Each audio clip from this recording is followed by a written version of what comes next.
Without wasting your time, relax and let's begin the explanation. Movie की शुरुआत में हमें 19 जनवरी 1990 में कश्मीर का सीन दिखाया जाता है, जहां हम शिव और अब्दुल नाम के बच्चों को अपने दोस्तों के साथ क्रिकेट खेलते हुए देखते हैं। शिव अपने मैच में अच्छा परफॉर्म करने के बाद सचिन का नाम लेने लगता है और वहां मौजूद कुछ लोगों को ये चीज पसंद नहीं आती और वो कहते हैं कि ये पाकिस्तान है, इंडिया नहीं, यहाँ सचिन की नहीं चलती और वो लोग ये बोलकर शिव को मारने लगते हैं, जिसके बाद उसका लंगोटिया यार अब्दुल उसे बचाकर वहाँ से लेकर किसी तरह से भाग जाता है। इसीलिए कहते हैं कि दोस्ती में कोई मजहब नहीं होती। गाइस कहते हैं कि 1990 कश्मीर का वो वक्त था जब कश्मीरी पंडितों को वहाँ से रहने का हक छीना जा रहा था और इस पूरे आतंक को लीड करता था फारूक अहमद दर, जिसे लोग बीटा कराटे के नाम से भी जानते थे और वो सभी को इकट्ठा करके अपना बोल वचन दे रहा था कि अगर ये वतन हमारा है तो इस पर हुकूमत भी हमारी होगी। दूसरी तरफ हम एक लेडी को देखते हैं जो कि अपनी बीमार बच्ची को डॉक्टर के पास लेकर जा रही थी। तभी वहाँ मौजूद पुलिस उससे कहते हैं कि आगे मत बढ़ो, वहाँ खतरा है। कि तभी सामने से एक टेररिस्ट उस पुलिस वाले को शूट करके मार देता है और उस लेडी से कहता है कि मैं तुम्हारी बेटी की शादी अपने छोटे भाई से कराऊंगी, जिस वजह से वो लेडी उसके मुंह के ऊपर थूक देती है और वो आदमी गुस्से में आकर उसे शूट कर देता है, जिस वजह से उसकी बेटी काफी डर जाती है और जोर जोर से रोने लगती है। नेक्स्ट सीन में हम एक पंडित को देखते हैं जिसका नाम पुष्कर था और वो अपने पोते शिव को ढूंढ रहा था क्योंकि वो अब तक घर नहीं लौटा था। फिर शिव उसे मिल जाता है और वो पंडित यानी कि पुष्कर शिव और अब्दुल को साथ लेकर जा रहे थे। तभी पीछे से एक आर्मी की जीप आती है और कहते हैं कि मेरे साथ चलो क्योंकि माहौल गर्म है, तुम्हें कोई नुकसान न पहुंचा दे। बट अफसोस वो आर्मी की जीप आधे रास्ते में ही ब्लास्ट हो जाती है। दूसरी तरफ हम पुष्कर के घर को देखते हैं जहाँ बीटा कराटे अपने आतंकवादी दोस्तों के साथ पुष्कर के घर में घुस आए थे और वो शिव के फादर को ढूंढ रहे थे, जिस वजह से शिव के फादर एक ड्रम में छिप जाते हैं। लेकिन तभी बीटा कराटे को उसके वहाँ छुपे होने की खबर मिल जाती है और वो उसे उसी ड्रम में गोलियों से भून देते हैं। वहाँ बैठी शिव की माँ जिनका नाम श्रद्धा था वो ये सब अपनी आंखों से देखकर काफी डर जाती है और तभी वहाँ पर पुष्कर भी आ जाता है, जिस पर बीटा कराटे श्रद्धा को उसके पति के खून से रंगे चावल को खाने के लिए फोर्स करता है और कहता है अगर तुमने इसे खा लिया तो मैं तुम्हें और तुम्हारे बच्चों को जिंदा छोड़ दूंगा। और फिर इसी के साथ कहानी पहुंच जाती है प्रेजेंट के डे में, जहां हम ब्रह्मा दत्ता नाम के एक आदमी को देखते हैं जो कि अभी भी कश्मीर में रह रहा था और यहाँ पर उसे मिलने पुष्कर का छोटा पोता कृष्णा पंडित वहाँ आता है जो कि अब दिल्ली में रह रहा था। लेकिन वो अपने साथ अपने दादाजी यानी कि पुष्कर की अस्थियों को लेकर आया था क्योंकि अब उनकी डेथ हो चुकी थी। कृष्णा के वहाँ आने पर कुछ और लोग भी वहाँ आ जाते हैं जो कि पुष्कर के भी कभी दोस्त हुआ करते थे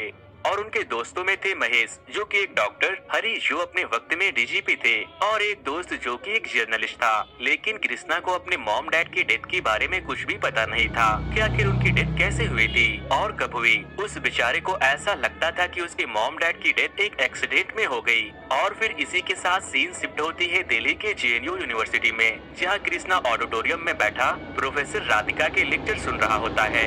राधिका यहाँ पर बैठी बहुत सारे स्टूडेंट को भड़का रही थी कि उन्हें कश्मीर को आजादी दिलानी है और कश्मीर को इंडियन गवर्नमेंट से खतरा है। और ये उसी टाइम की बात है जब आर्टिकल 317 को कश्मीर से हटाया गया था, लेकिन बहुत सारे लोग इसके अगेंस्ट थे including professor Radhika. Professor Radhika को भी ऐसा लगता है कि कश्मीर को इंडिया का पार्ट नहीं होना चाहिए था और वो ये भी बताती है कि 1990 में कोई भी जेनोसाइड नहीं हुआ था और न ही किसी पंडित को मारा गया था। और उसकी बातें सुनते सुनते कृष्णा को भी ये सब सच लगने लगता है, जिसके बाद कृष्णा अपने कॉलेज के प्रेसिडेंट इलेक्शन में खड़ा होता है और इसी चीज का फायदा उठाते हुए राधिका कृष्णा को मैनिपुलेट करके अपने साइड करते जा रही थी। और फिर सीन एक बार फिर से पास्ट की तरफ चेंज होती है और हमें 1918 का सीन दिखाया जाता है, जहाँ पुष्कर ब्रह्मा दत्ता से मिलने जाता है क्योंकि वो एक आईएएस ऑफिसर था। वो उससे बोलता है कि कश्मीरी पंडितों को प्रोटेक्शन की काफी जरूरत है और खास करके मेरे बेटे को, क्योंकि उसके बेटे को बीटा कराटे ने इंडियन पुलिस के मुखबिर करार दिया है, यानी कि हिंदुस्तानी जासूस। ये सब सुनने के बाद ब्रह्मा दत्ता कहता है कि ठीक है मैं कुछ करता हूँ।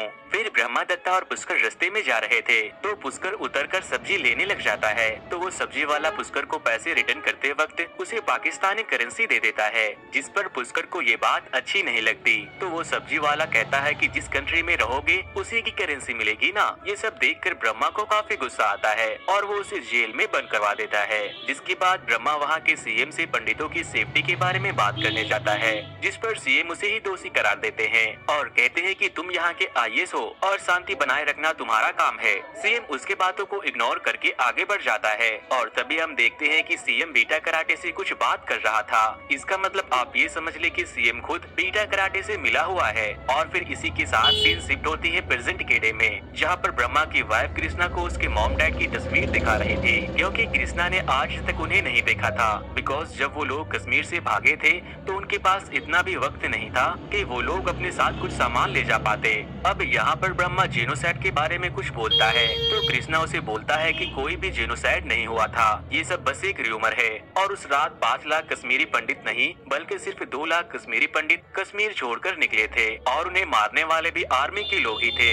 और वो कश्मीर के लोग जो टेररिस्ट बन रहे हैं उनका जिम्मेदार भी हम लोग ही है। अगर आप उनके बच्चों को जीप से बांधकर घसीटोगे और एक की वजह से सभी को टेररिस्ट बुलाओगे तो जाहिर सी बात है कि वो लोग टेररिस्ट ही बन जाएंगे। ब्रह्मा को कृष्णा की ये सब बात सुनकर काफी गुस्सा आ जाता है और फिर वो कृष्णा को फ्लैशबैक में ले जाता है और स्टोरी एक बार फिर पहुंच जाती है उसी रात में, जब बीटा कराटे श्रद्धा को उसके पति के खून से लिपटे चावल खाने को बोल रही थी। श्रद्धा अपने बच्चों को खोना नहीं चाहती थी, इसीलिए वो उस चावल को खा लेती है। जिसके बाद वो टेररिस्ट अपने वादे को पूरा करते हुए उन लोगों को उसी हाल में छोड़कर वहाँ से चला जाता है। जिसके बाद पुष्कर ब्रह्मा को कॉल करके बताता है कि उन जालिमों ने मेरे बेटे की गोली मारकर हत्या कर दी है। और वो ये भी कहता है कि जब पूरे इंडिया के साथ भी ऐसा ही होगा तब याद रखना कि तुम भी उन्हीं लोगों में एक होगे जिनकी वजह से ऐसा हो रहा होगा। फिर पुष्कर अपनी बची हुई फैमिली के साथ एक ट्रक में बैठकर वहाँ से दूर जगह चला जाता है और फिर वो लोग कश्मीर से थोड़ा दूर टेंट में रह रहे होते हैं। वहाँ पर उनके जैसे हजारों लोग थे जिन्हें इंडियन आर्मी ने उन टेररिस्ट से बचाकर लाया था। अब जब वो लोग अपने शहर, अपने घर, पैसा सब कुछ छोड़कर भागे थे तो उन लोगों के पास ना ही खाने को खाना था और ना ही पीने को पानी। थोड़ा बहुत खाना आर्मी के लोग अरेंज कर देते थे। वो लोग एक वक्त में आधा पेट खाना खाया करते थे। अब वो लोग बस इसी आस में जी रहे थे कि एक दिन हम लोग वापस अपने घर जरूर जाएंगे। कुछ दिन उसी टेंट में बिताने के बाद पुष्कर की आईसाइट धीरे धीरे कम होने लगी थी और फिर एक दिन उन सभी से मिलने आईएएस ब्रह्मा वहाँ आता है, जो कि अब आईएएस ऑफिसर से प्रमोट होकर होम मिनिस्टर एडवाइजर बन चुका था। और यहाँ पर उसके साथ साथ होम मिनिस्टर भी आते हैं। जिसके बाद वहाँ मौजूद जो सारे लोग कश्मीर से भागकर आए थे